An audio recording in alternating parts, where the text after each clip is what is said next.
This is Jaguar XJ6, basically the customer car, and it's not starting.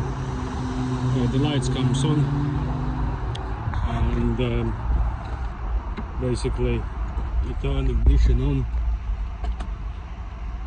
and when you try to start after the lights goes out, nothing happening.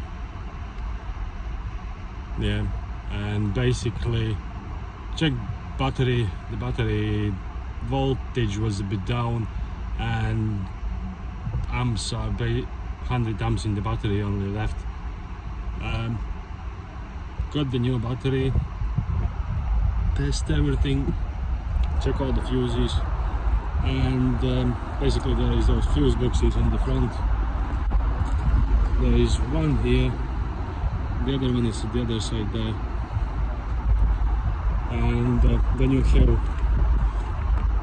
in the back of the vehicle, underneath the passenger seat, you have one right there, and the other one is the other side. Yeah. And then you have one in the back.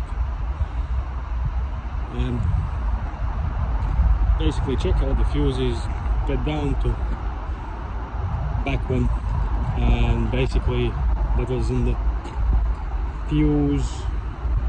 If you look right hillboard fuse box, it is here, and the fuse was number 8, this one, but there's actually nothing to do with the starter or something. It's just interior light. Yeah.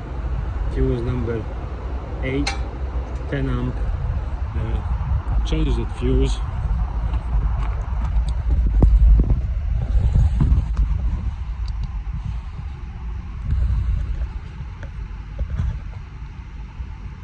Which is basically this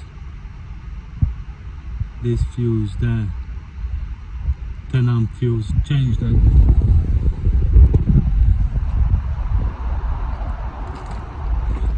And it starts, and there is no like fuel relay problems or fuse. All that was fine, and that fuse was nothing to do with the actual like fuel and anything else. But it starts now, and that is good old Jaguar.